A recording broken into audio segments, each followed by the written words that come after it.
Bonjour et bienvenue, c'est l'équipe rugby, le podcast qui parle de rugby avec la rédaction de l'équipe. Bonjour la rédaction de l'équipe. Bonjour. Bonjour. Cette semaine, émission spéciale sur la troisième mi-temps. Le very bad trip écossais du 15 de France mi-février pour oublier la défaite contre le 15 du Chardon a rappelé que faire un nimp après un match, c'est comme le perfecto ou le plaquage haut, ça se démode pas. Du coup, on va en parler de cette troisième mi-temps.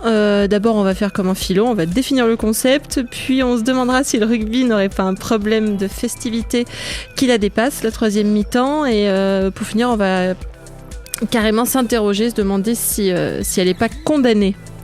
On parle de tout ça avec les fêtards de la rubrique rugby de l'équipe. Clément Dossin, bonjour Clem. J'ai jamais bu un verre d'alcool de ma vie, bonjour Christelle.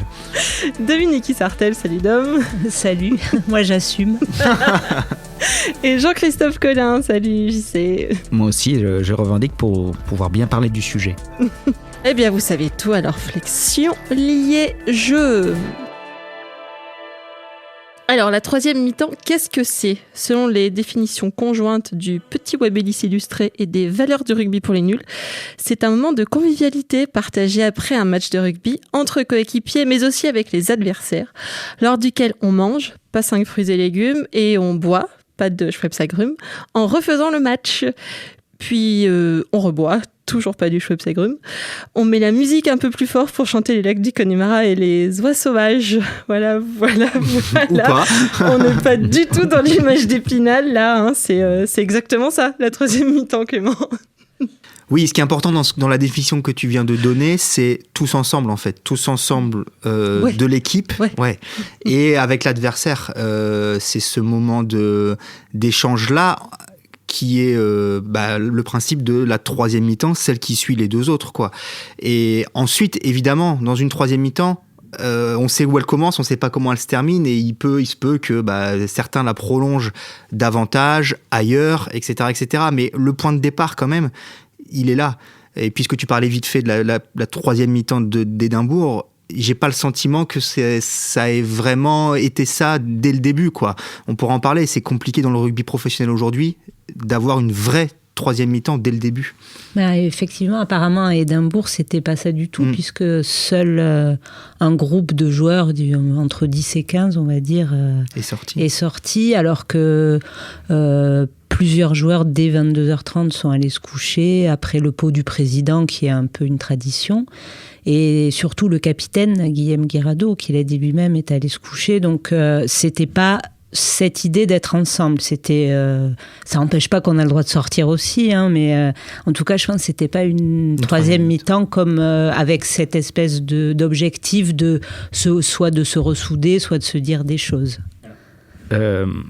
D'abord, la troisième mi-temps, elle est ontologique à ce jeu, c'est-à-dire qu'elle a toujours existé, parce qu'elle a une fonction sociale dans ce jeu. C'est-à-dire que le rugby est un sport de combat collectif. C'est le seul sport de combat collectif, tant que tel, si on peut y ajouter le hockey, mais c'est intéressant de voir qu'il y a aussi des troisièmes mi-temps dans le hockey. J'ajouterais le handball presque, oui. Ou il y a cette dimension festive effectivement, mais vrai. Donc, il y a un combat, effectivement, avec au moins avant des coups échangés, maintenant des impacts échangés, qui créent de la tension. Et la troisième mi-temps a cette fonction d'apaiser ces tensions qui sont nées de ce combat. Parce que sinon, ça serait invivable s'il n'y avait que du combat et de la confrontation. Donc la troisième mi-temps avait cette fonction de réunir les joueurs après le match et de boire le verre de l'amitié pour apaiser ces tensions et les oublier.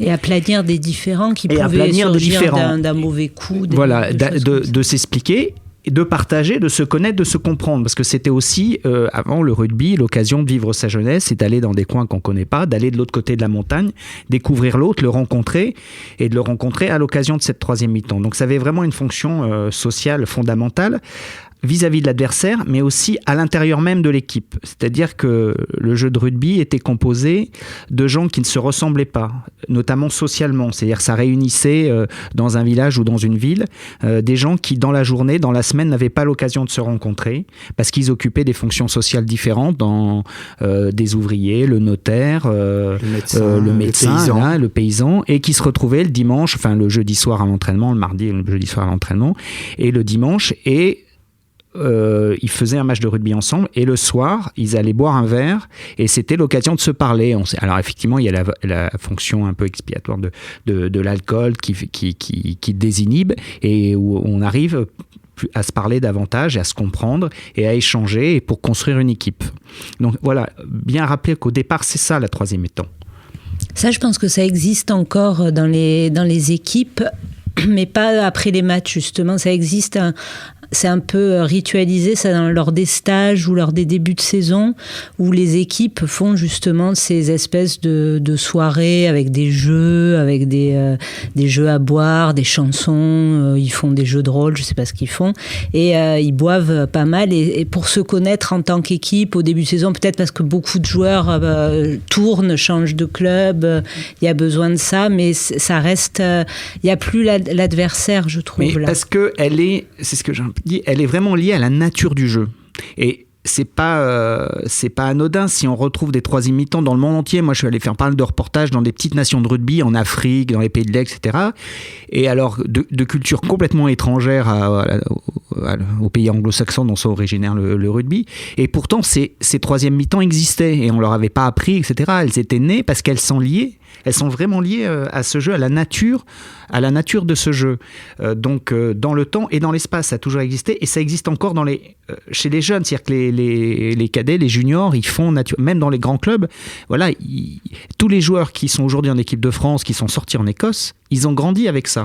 Elle existe encore dans le rugby amateur. Enfin, on en parlera, je pense, après. Mais...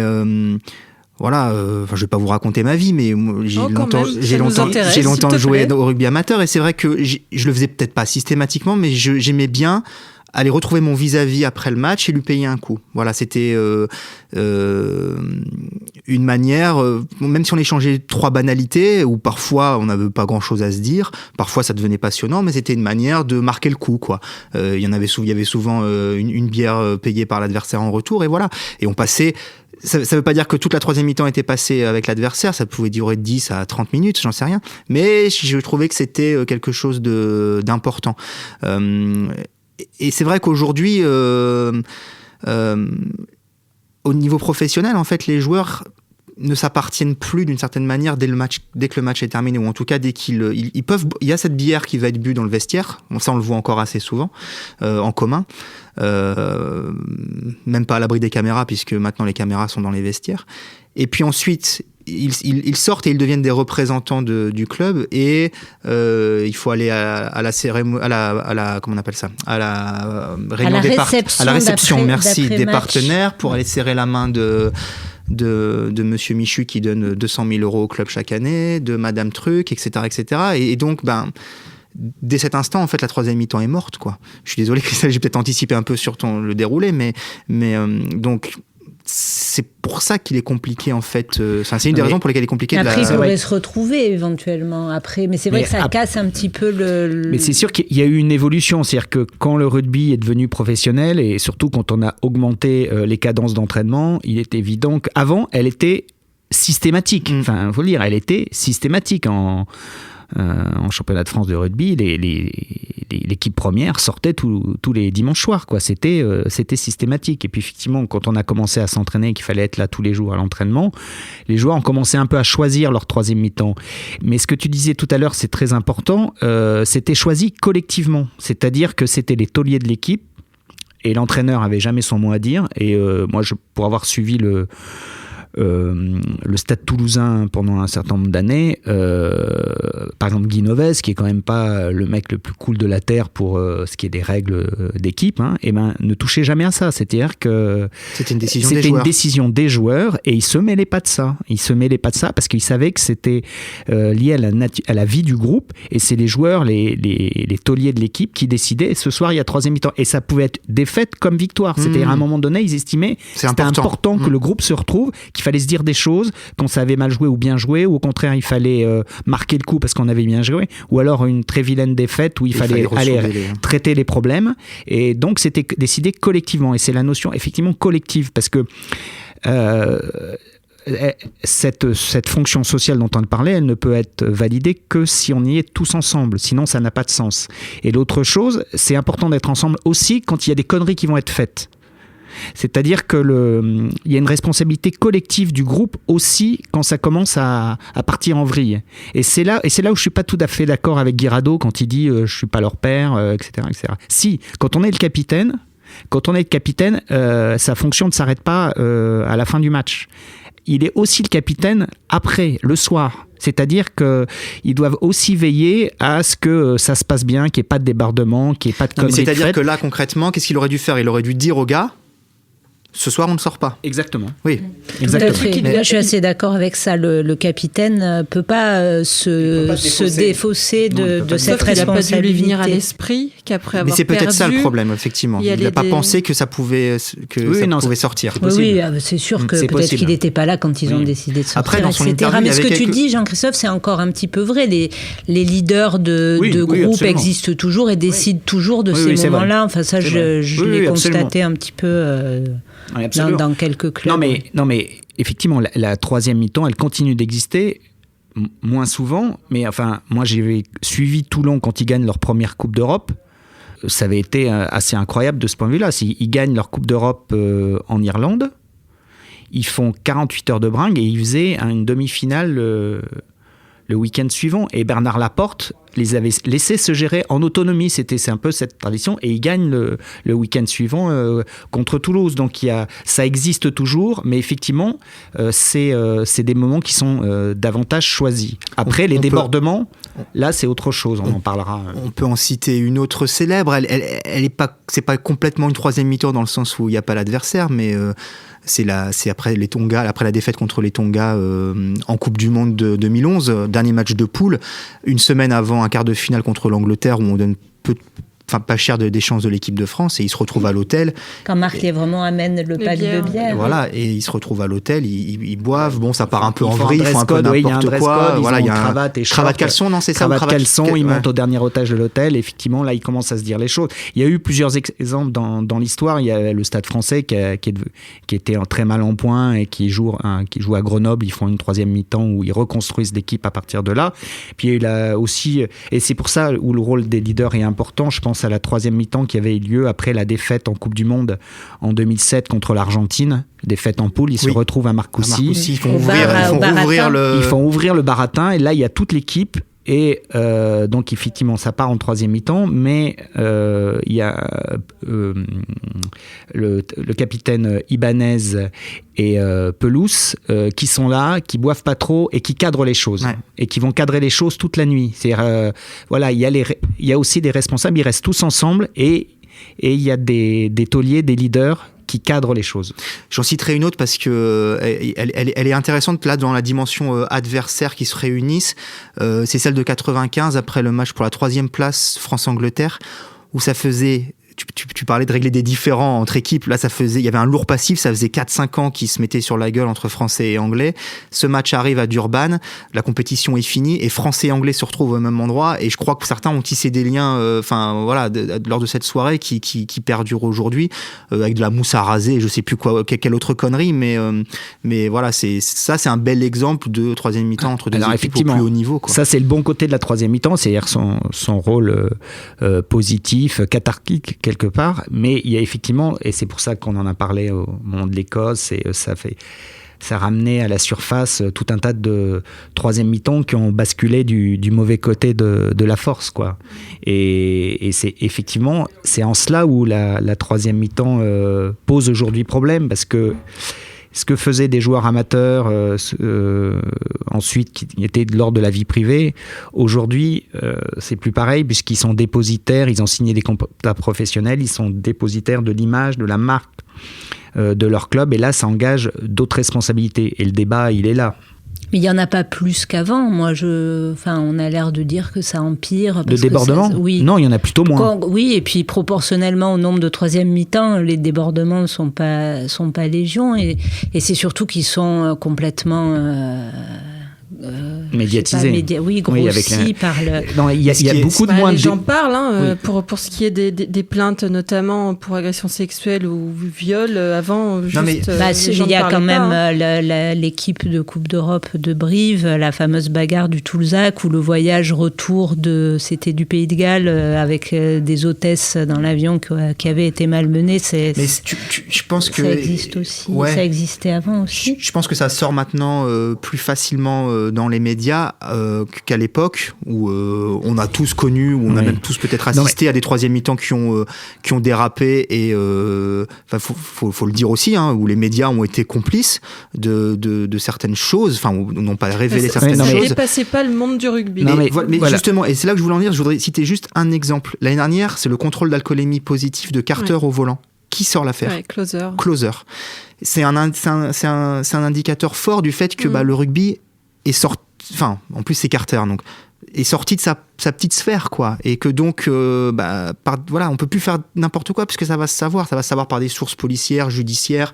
Bien sûr. Puis l'époque a changé. Avant, c'était un rugby des campagnes, donc effectivement les joueurs étaient protégés aussi par les institutions, par le club, le président de club, il était ou maire du village, etc. Donc toutes les conneries étaient cadenassées, étaient verrouillées, et on arrangeait les bidons entre nous. C'était un entre-soi coupable aussi, et effectivement le rugby est sorti de ce cadre-là. Donc paradoxalement, il y a effectivement un peu moins d'affaires, mais pendant tout un temps, le rugby aussi a protégé quelque part des scandales, a couvert des scandales. De gros scandales. Et qui couvre encore, et qui ne sont pas en son honneur. Après, ça sort parce qu'il y a des journalistes, parce qu'il y a des gens qui parlent, mais le rugby continue, si c'est possible, d'en couvrir. C'est dans sa culture.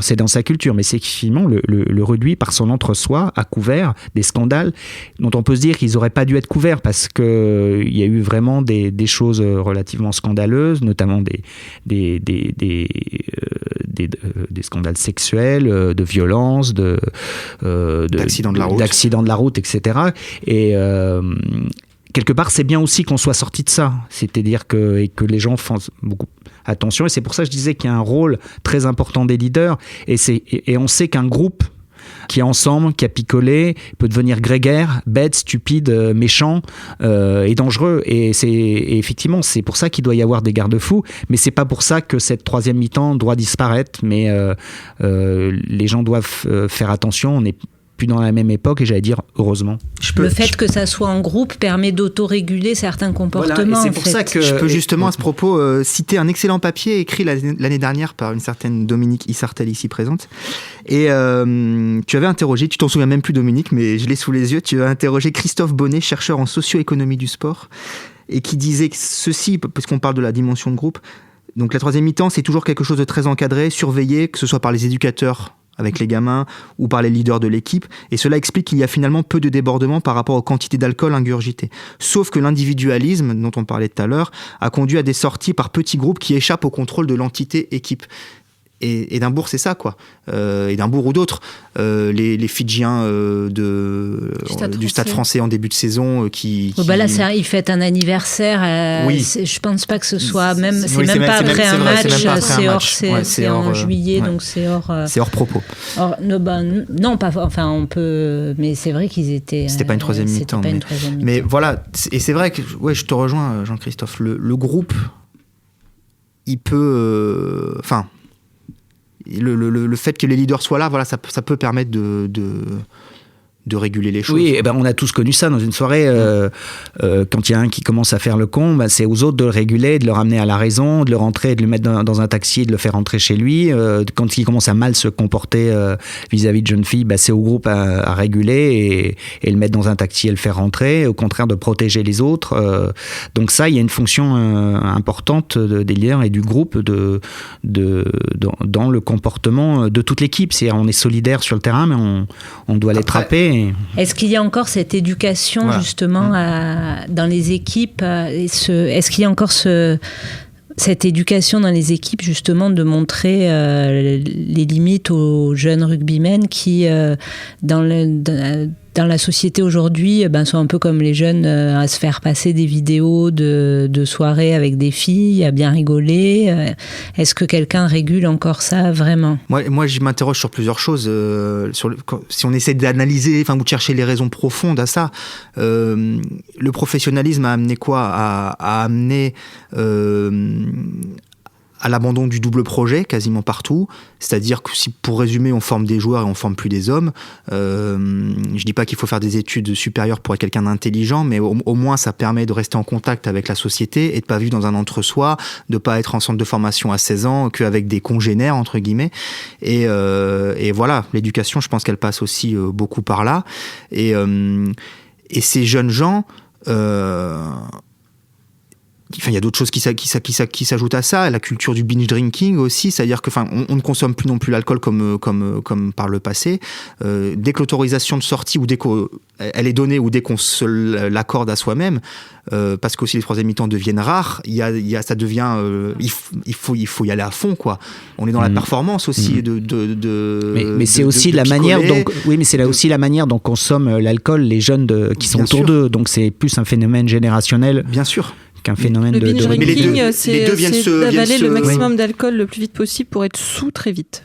Voilà. C'est ça, mais c'est vrai que c'est pas spécifique au rugby. C'est pas spécifique au rugby, mais tous ces éléments conjugués, le fait qu'il y ait moins de c'est comme faire circuler des vidéos de soirées.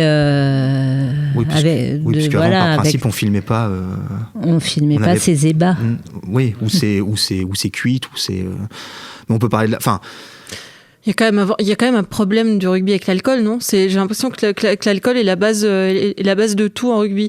Tu disais, là, quand on a besoin de se dire les choses, on est obligé de se dire les choses en saoulant. Non, mais c'est aussi... En buvant une bière ou deux, JCC, il avait raison, il disait que ça désinhibe. On se dit les choses. Oui, bien sûr. Non, mais c'est vrai pas que pour le rugby. Il ne s'agit pas d'être mort-sous. Dans les mariages, le repas du dimanche, mais on boit. Ça appartient aussi à la culture française de la convivialité, d'aller boire un coup. Et puis il y a le rite initiatique dans le rugby quand même du décadé, on va dire, aller à 14, 15 ans.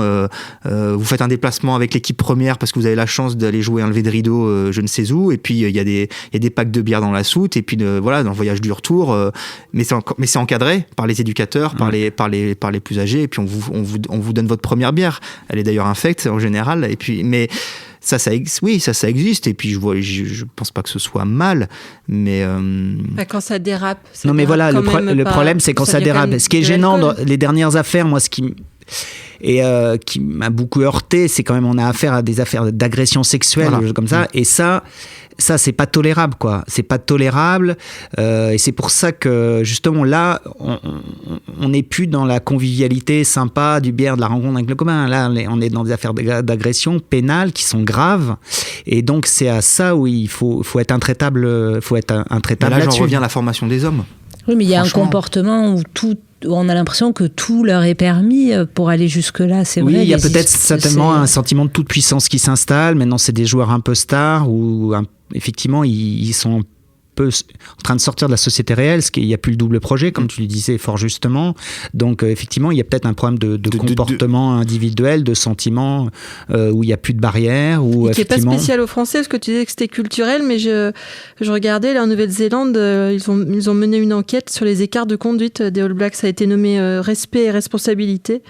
Ça pointait le problème d'alcool, de comportement aussi en Nouvelle-Zélande. Mais ils ont mis en place des garde-fous, entre guillemets. La fédération néo-zélandaise a pris ça hyper au sérieux. Bon, ça n'a pas empêché Aaron Smith de faire son affaire avec une jeune fille dans des toilettes. Il y a aussi des différences. Ouais, voilà. Mais il y avait ça aussi quelqu'un et avoir un rapport sexuel dans les toilettes. Les Chiefs qui avaient fait appel à une stripteaseuse, je crois, pour une soirée de fin de saison, et ça avait dégénéré. Mais ça, je pense pas que ce soit d'aujourd'hui. Ces débordements avec des femmes, ça fait longtemps que ça existe. Oui. Encore une fois, c'était pareil, ça sortait peut-être pas, mais tous les journalistes du siècle dernier qui ont fait des tournées avec l'équipe de France et tout ça dans les années 80 et racontent tout ce genre d'histoires. Donc ça vient pas de la formation, du double projet ou pas double projet. Il n'y avait pas de tout ça il y a 50 ans. Ou 40 ans ou 30 ans. Non, mais je crois que moi, c'est mon sentiment, je pense que ça renvoie quand même profondément à la formation des hommes. Oui, ça existait, je suis d'accord avec toi, mais ouais, je sais pas. Il y a un rapport au sexe aussi du rugby qui est compliqué de toute façon. Je lisais une psy qui doit être sexologue aussi, qui disait après s'être passé le ballon, il se passe les copines, quoi. Oui. C'est le tous ensemble du début, non? On y revient. Tous ensemble. Il y a une sociologue qui avait fait Anne Sauter, qui avait fait une étude qui était restée 1 an et qui avait effectivement pointé ce rapport très particulier du rugbyman, du rapport aux femmes des rugbyman, ce rapport un peu lié à sa besoin d'affirmer sa virilité, et donc qui passerait par une forme de domination quelque part, et puis ce côté collectif aussi où on a joué ensemble et on aurait l'impression qu'il faudrait aussi partager collectivement. Donc effectivement il y a des choses qui sous-tendent une vieille culture du rugby et qui interpellent. Mais moi moi aussi j'ai fait un peu de rugby universitaire ou à Paris en amateur, et moi je suis surpris parce que j'ai pas rencontré ce genre de problème. Honnêtement, j'ai jamais vu de problème de mauvais comportement à l'égard des femmes. J'ai vu, moi, beaucoup de troisième mi-temps potache où on faisait vraiment des grosses conneries. Mais des conneries potaches. Moi, j'ai assisté à des séances de recadrage de mecs qui devenaient lourds avec des filles de la part de l'équipe, de la part des leaders. Donc il y avait cette fonction aussi importante de protection. Mais là, les cas dont on parle dernièrement, ils se sont passés où? Ils se sont passés dans des chambres d'hôtel, à l'écart justement du groupe. Je veux dire, quand il y avait des recadrages, quand des mecs devenaient lourds avec des filles en boîte, par exemple. Là, les deux affaires dont on parle, c'est Édimbourg et les Grenoblois. Je crois que l'affaire est toujours à Bordeaux. L'affaire est toujours en cours avec je pense qu'elle est en train. Les Grenoblois, il y a une plainte pour viol en réunion. Pour viol en réunion. Et on évolue, l'expression peut-être maladroite, mais on évolue dans une zone grise, c'est-à-dire que la fille est consentante jusqu'à un certain point où elle l'est plus, et donc du coup ça devient un vrai problème. Et effectivement, dans cette dimension. Parce qu'on rappelle qu'on peut être consentant pour aller passer la nuit avec un rugbyman, on n'est pas obligé de supporter qu'il y en ait 5 qui arrivent, ou même 1 qui arrive. C'est ça. Que faire entre guillemets? Enfin, je veux dire là. C'est plus la troisième mi-temps, quoi. Enfin, c'est plus. Non, mais c'est pour ça que c'est très bien que ces affaires sortent, que la justice s'en saisisse et qu'il y ait des condamnations. Et ça, c'est important parce que et on se disait que c'est quand même assez étonnant. Le mouvement MeToo, par exemple, il y a assez peu de sportifs, il y a assez peu d'affaires qui sortent dans le sport. Ça veut dire qu'il y a toujours une chape de plomb quand même sur le sport, sur ces affaires-là, et c'est assez étonnant parce qu'on sait qu'il y a des affaires et pourtant la parole se libère pas encore dans le sport, et ce serait peut-être bien que ça vienne aussi dans ce domaine-là. On peut conclure, peut-être, sur ces paroles. Non, mais après, tu demandais en introduction, Christelle, si la troisième mi-temps était morte, en fait. Enfin, si elle était condamnée. Si elle était condamnée, quoi. Elle est... moi, je pense qu'elle est difficilement soluble dans le professionnalisme, mais qu'elle doit continuer à exister par petites touches, quoi. Non, moi, comme je le disais au départ, elle est liée aux vertus de ce jeu, elle est liée à la nature de ce jeu, donc elle doit continuer. Moi, ça me choque pas qu'il soit sorti même après une défaite en Écosse. C'est des gens qui ont 25 ans, faut qu'ils vivent leur jeunesse, c'est du sport, ça reste que du sport, quoi. Voilà, simplement, faut que ça arrête dans des proportions et. Non, et surtout, je suis d'accord avec toi. Je suis d'accord et pas d'accord. C'est-à-dire que ça me choque pas qu'il soit sorti. Ça m'aurait pas choqué qu'il soit sorti si c'était encore une fois une décision collective. Parce que l'équipe de France va pas bien, il faut qu'on se dise les choses, on va boire un canon tous ensemble. Voilà. Sauf que là, encore une fois, ça n'était pas le cas, quoi. Donc, si c'est l'initiative de quelques-uns, peut-être mal conseillés par un ou deux gars influençables, et que ce sont les plus... En plus, c'est con parce que c'est les plus jeunes qui se font prendre, ils mettent leur carrière internationale en péril à cause de ça, c'est un peu regrettable. Évidemment, ce qui se passe en fin de soirée est complètement condamnable. Là, c'est même pas. Selon ce qui s'est passé, oui, mais en fait, le fait qu'ils aillent qu'ils sortent boire un verre, même à 10, sans que ce soit en équipe, ça me dérange pas plus que ça. Dérange pas. Après, le problème, le problème, c'est quand même que des policiers soient arrivés le lendemain matin pour interroger des joueurs, voilà. Mais sans ça, personne n'aurait jamais su qu'ils étaient allés boire un verre et ils n'ont rien fait de mal. Ce qui se passe, et aujourd'hui, ils ont tous très peur des réseaux sociaux, des photos, etc. Ce qui se passe, c'est qu'ils font ça entre eux, c'est-à-dire qu'ils définissent un endroit, on se retrouve là, et ils privatisent le lieu, mais quelque part, elle perd un peu de son sens, la troisième mi-temps, c'est-à-dire que normalement, c'est une rencontre avec les gens, c'est-à-dire la troisième mi-temps, elle se fait normalement dans la ville, dans la société, avec les supporters, avec les spectateurs, et c'est ce qu'on aime dans le rugby, on aime ce lien. C'est exactement ce que j'avais envie de dire, pour les troisième mi-temps, mais les ouvrir un peu plus au lieu de les fermer, quoi. Tout à l'heure, je parlais de la réception avec les partenaires, mais moi, je rêverais d'un club, que je sais pas, les joueurs disent... Mais allez vous faire foutre. Je sais que ça n'arrivera plus. On vit dans un monde professionnel, mais au président, on n'ira pas. Les partenaires, c'est très bien, mais que les supporters soient là aussi, que les joueurs puissent circuler. Non, mais on voit des pince-fesses insupportables. Oui, mais ce qui se passe encore, c'est que les joueurs vont à la tribune, vont à la buvette du stade, partager encore avec des supporters. Ça existe encore. Et il faut que ça continue. Ouais. Ça, c'est effectivement c'est ce qu'on aimait dans le rugby, c'est que les joueurs restent dans la société, en contact avec les gens, et qu'ils soient pas des joueurs complètement éthérés, sortis hors sol. C'est ça. Et donc la troisième mi-temps, elle aurait aussi cette vertu, c'est que les joueurs gardent le lien avec la société, avec les gens, avec leur public. Je pense que tant que tu restes dans ce cadre-là, il n'y a pas de débordement possible.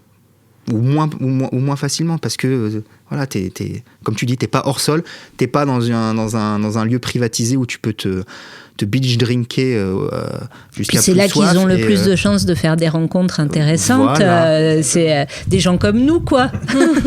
Ou des jeunes filles. Non, mais c'est à noter aussi que comme j'avais un peu déjà travaillé sur le sujet, j'avais demandé les filles du championnat de France, qui font le championnat de France du rugby ou de l'équipe de France, font aussi des troisième mi-temps. Donc c'est pour ça que je dis que c'est lié à la nature du jeu. C'est pas quelque chose forcément. Oui, les filles font des grosses troisième mi-temps, oui. Et est-ce qu'elles invitent des jeunes hommes en revanche, je suis dans les chambres d'hôtel? Je suis pas sûre qu'elles violent des gens, en revanche, à la fin. Ni qu'elles s'échangent des vidéos. Sous le manteau. Ouais, pour le moins cracra. On a fait le tour. On va boire un verre maintenant. Allez. C'est bon. Ou deux. Merci à tous. Voilà, c'était l'équipe rugby, le podcast, une émission de la rédaction de l'équipe. Aujourd'hui, j'étais avec Dominique Sartel, Clément Dossin et Jean-Christophe Collin. Merci à Quentin Bresson à la technique. Retrouvez-nous tous les lundis sur l'équipe.fr, Apple Podcast, SoundCloud. N'hésitez pas à réagir, laissez-nous des commentaires, des étoiles. À la semaine prochaine.